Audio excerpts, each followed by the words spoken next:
झारखंड के एकमात्र जिला जहां उत्तर वाहिनी गंगा तट प्रभावित होती है, उस गंगा के तट पर राज्य के माघी पूर्णिमा मेला की भव्य जोरों शोरों से तैयारी इन दिनों जिला प्रशासन की ओर से चल रही है।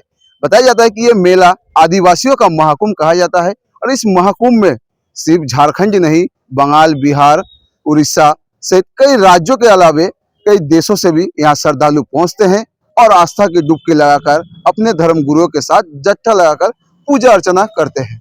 इस मेले को इस बार पिछले बार की तुलना में कई बढ़िया एवं अच्छे तरह से सजाने का एवं संवारने का काम जिला प्रशासन कर रहे हैं। इस मेले की तैयारी को लेकर राजमहल अनुमंडल पदाधिकारी सदानंद महतो क्या कहते हैं, आइए सुनते हैं। राजकीय माघी पूर्णिमा मेला की तैयारी पूर्ण हो गई है और तैयारी का जैसे श्रद्धालुओं के दृष्टिकोण से हम लोग 7 अलग-अलग जगह पर 7 टेंट बना रहे हैं, जिसमें श्रद्धालु आराम से रहे, किसी प्रकार की परेशानी न हो, उनकी ध्यान रखा गया है। उनके लिए हम लोग 350 शौचालय बना रहे हैं अलग-अलग जगहों पे सुविधा के अनुसार और उन लोग का चेंजिंग रूम बनवा रहे हैं। साथ ही पेयजल की व्यवस्था किया जा रहा है। लाइटिंग, टेंट वगैरह सब काम कंप्लीट हो गई है। हम लोग सीसीटीवी के माध्यम से पूरे मेला का निगरानी रखेंगे, सीसीटीवी और ड्रोन कैमरे के माध्यम से। हर पॉइंट में हम लोग मजिस्ट्रेट और फोर्स दे रहे हैं, जो विधि व्यवस्था और शांति व्यवस्था बनाए रखेंगे। और जगह-जगह पर हम लोग पर्याप्त मात्रा में हेल्थ कैंप और पुलिस कैंप भी रख रहे हैं। साथ ही राजमहल जो माघी मेला है वो 3 अलग-अलग रास्तों से यहाँ पर मेन रोड से आती है, एक तीन पहाड़ तरफ से, एक मंगलाहाट तरफ से, एक बड़हरवा तरफ से। तीनों तरफ हम लोग बैरियर लगा रहे हैं और बैरियर में जो गाड़ियाँ हैं, गाड़ियाँ का पार्किंग की व्यवस्था की गई है। पार्किंग में हम लोग मजिस्ट्रेट और फोर्स के साथ वहाँ प्रतिनियुक्ति कर दी गई है। जो भी उसका तो फेरी घाट से फेरी सेवा चल ही रही है, उनको बताया गया है कि नियमानुसार वह फेरी सेवा को बढ़ा दें, जिससे श्रद्धालुओं को आने-जाने में कोई दिक्कत न। जो भी अभी फेरी सेवा उसमें चल रही है हम लोग का, बट वो चूँकि श्रद्धालुओं की संख्या ज़्यादा रहेगी, तो उसके हिसाब से उनकी फेरी सेवा को बढ़ाने के लिए बताया गया कि उसकी संख्या बढ़ा दीजिए। आवागमन ये दिया गया है कि ओवरलोड ना रखें। आप जो नाव की जो क्षमता है उसके अनुसार लोगों को चढ़ाइए और उसके अनुसार लेके आइए इधर।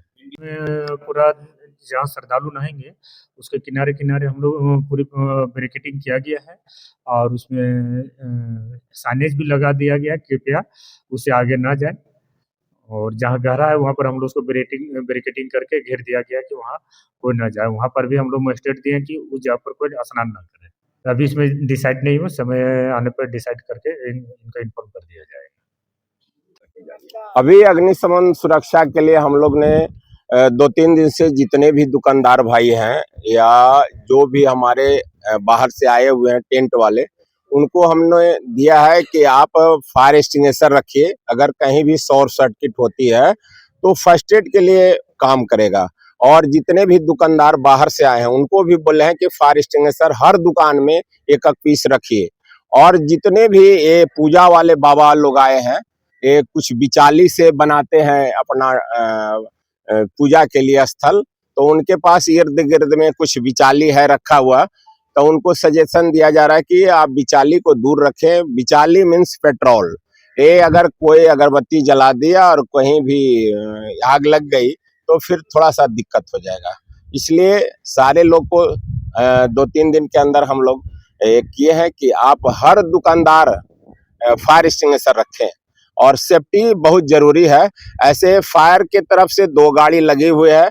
अभी तो सिंही दलान में है, लेकिन पुनः वो चले जाएगी विवाह भवन में। हम लोग का स्टाफ 24 घंटा रेडी रहेगा, वहाँ विवाह भवन से ही कंट्रोल करते हैं।